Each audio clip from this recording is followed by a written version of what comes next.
তো আমি এখন হচ্ছে এই ল্যাপটপটির ডিসপ্লে দেখেন হচ্ছে ল্যাপটপটি সম্পূর্ণ ওকে আছে, কিন্তু হচ্ছে ডিসপ্লেটি প্রবলেম। আমি এখন এই ডিসপ্লেটি রিপ্লেস করব। কিভাবে করব একটু দেখতে থাকুন।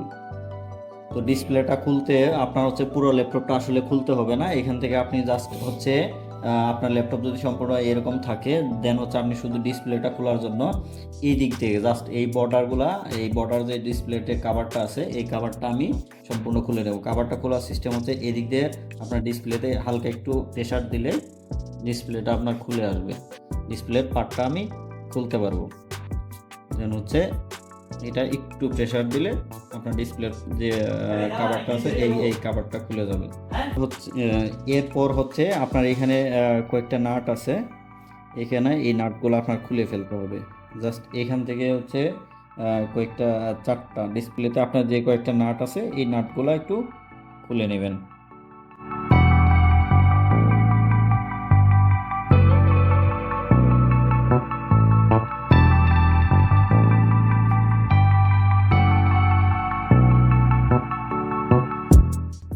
তো এখান থেকে নাটগুলা খোলা শেষ হইলে কিন্তু ডিসপ্লেটা আপনি একটা কর্নার থেকে জাস্ট একটু প্রেশার দেবেন, এখান থেকে দেখেন ডিসপ্লেটা আলাদা হয়ে জাস্ট চলে আসছে।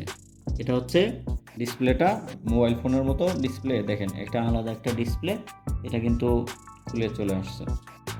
জাস্ট এখান থেকে এখন হচ্ছে ল্যাপটপটা যেহেতু আমার চালু করা, এটা আমি একটু বন্ধ করে নেব, কারণ হচ্ছে চালু অবস্থায় আপনার ল্যাপটপের ডিসপ্লেটি আপনার শর্ট হতে পারে, আপনার অন্যান্য প্রবলেম হতে পারে।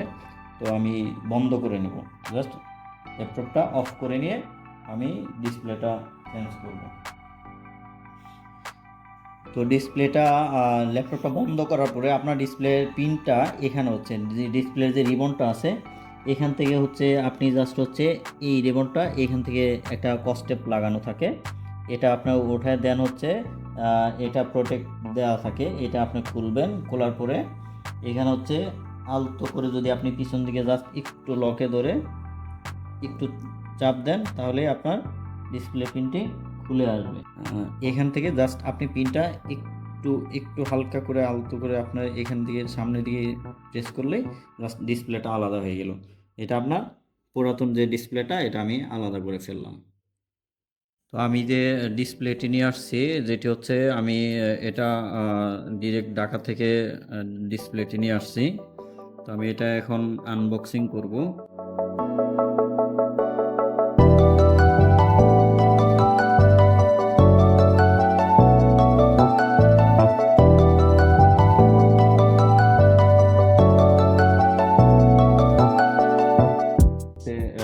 নিউ যে ডিসপ্লেটা এটা হচ্ছে আপনার হচ্ছে 30 পিনের, এটা হচ্ছে 30 পিন, এটা 14 ইঞ্চির একটা ডিসপ্লে। এটা আপনার হচ্ছে পিন ডিসপ্লে যে পিনটা আছে এই পিনগুলো মিলতে হবে। এখান থেকে হচ্ছে দেখেন এখানে হচ্ছে যে পিন আছে রিবনের যে পিনটা আছে এটা হচ্ছে 30 পিন। আপনার ল্যাপটপের যে মডেল নাম্বার অনুযায়ী ডিসপ্লেগুলো নিয়ে আসতে হবে, দেন আপনি নিজে থেকেই রিপ্লেস করতে পারবেন। তো এইখান থেকে আপনার নতুন যে ডিসপ্লেটি আছে জাস্ট এই ডিসপ্লেটি নিয়ে আপনার সেম যেভাবে আমি করলাম ওইভাবে আপনার হচ্ছে পিনটা সুন্দর করে রিবনের যে পিনটা আছে ওই পিনটা জাস্ট অ্যাটাচ করে দিয়ে দেন হচ্ছে একটা লক থাকে, লকটা আপনি সেটিং করে দেন কস্টিপটা আগের মতো লাগিয়ে দেবেন। লাইন দিয়ে আপনি দেখবেন যে আসলে লাইনটা ঠিক আছে কিনা। এবার আমি ল্যাপটপটা অন করতেছি, অন করার পরে দেখা যাক আসলে ল্যাপটপ দেখেন সম্পূর্ণ ল্যাপটপ ডিসপ্লেটা টোটাল ক্লিয়ার আছে। এখন আপনার এখানে যেভাবে আসলে যে জায়গায় নাটগুলো আমি জাস্ট খুললাম এখান থেকে আপনার জাস্ট নাটগুলো শুধু লাগিয়ে দেবেন, এই আপনার হচ্ছে ডিসপ্লে চেঞ্জ করার কাজ